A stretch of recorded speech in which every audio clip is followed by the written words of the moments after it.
Mais non, justement. C'est pour ça que je jette des médocs. Et en plus, son périmètre. Mais c'est pas une raison. Ça termine dans les rivières, ça a tout pollué.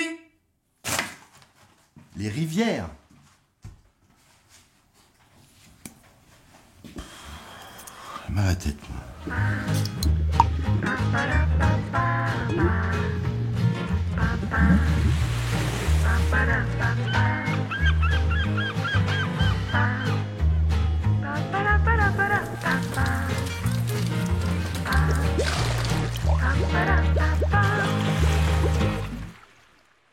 Les lieux où est prélevée l'eau en vue de la potabiliser sont choisis pour leur bonne qualité. Cela permet d'en diminuer le coût des traitements et les risques sanitaires. Néanmoins, de nombreux micro-organismes sont présents dans ces eaux.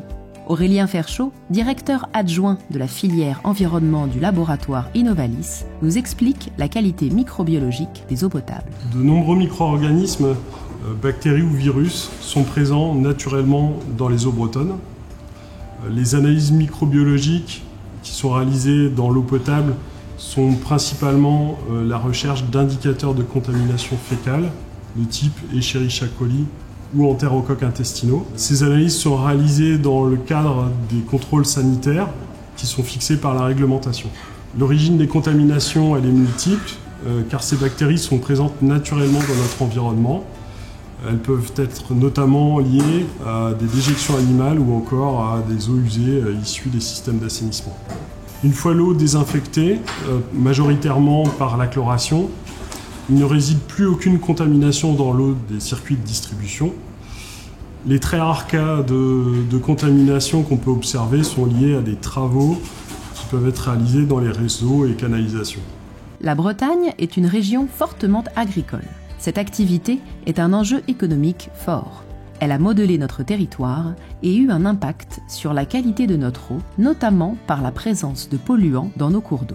Yves-Marie Hainaut, responsable laboratoire d'hydrobiologie à la Direction régionale de l'environnement, de l'aménagement et du logement de Bretagne, va nous parler d'eux, à commencer par les pesticides. Pour les pesticides, dans le cadre général, des efforts sont consentis pour en diminuer l'usage. Cependant, leur présence est quand même quasiment généralisée dans la totalité des cours d'eau bretons. Le glyphosate, un pesticide emblématique qui est le plus vendu aussi dans le monde, on le retrouve aussi très fréquemment dans nos cours d'eau. Il y a des produits phytosanitaires qui ne sont pas forcément issus du monde agricole. C'est le cas par exemple des enduits de façade qui comprennent un produit phytosanitaire qui empêche la prolifération de mousse. Il y a une migration de cette molécule vers le cours d'eau. Les nitrates, c'est un élément essentiel à la croissance des végétaux. L'agriculture s'en sert évidemment pour sa production agricole. Donc elle se retrouve dans l'eau et en grande quantité. Elle permet aussi l'apparition de vie, je dirais, non désirée. C'est le cas par exemple des algues vertes qu'on retrouve dans certaines baies bretonnes. De fortes pressions sur cet environnement perturbent et dégradent le milieu et peuvent fragiliser durablement l'écosystème. Notre société occidentale a évolué en ayant recours aux médicaments. Ces derniers sont susceptibles de se retrouver dans nos eaux. Barbara Lebeau, professeure universitaire affectée à l'École des hautes études en santé publique et chercheuse à l'Institut de recherche en santé, environnement et travail, nous présente leur présence dans l'eau. Les médicaments sont des substances biologiquement actives dans le corps humain et donc plus difficilement biodégradables dans l'environnement. Alors pour les humains qui consomment donc ces médicaments, les résidus vont être évacués via les eaux usées et donc arriver dans les stations d'épuration où elles sont partiellement en fait éliminées. Alors ce qui n'est pas éliminé va se retrouver finalement dans nos rivières ou dans nos eaux souterraines. Et à ma connaissance, les résidus médicamenteux qu'on retrouve le plus, ce sont les antidépresseurs ou les antidouleurs.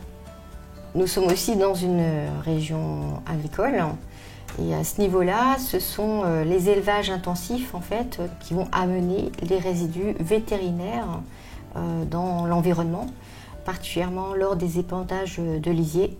Et si derrière il y a une pluie, ça va lessiver les sols et ces résidus vétérinaires finalement vont migrer eux aussi vers nos ressources en eau, les rivières, voire même les eaux souterraines.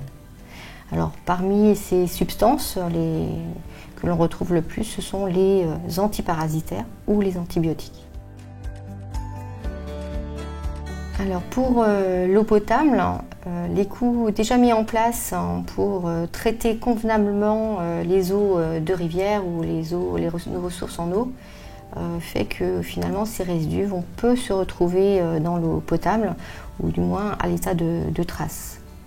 Il est vrai que les eaux du robinet sont largement contrôlées en France et bien plus que les aliments en termes de nombre d'analyses.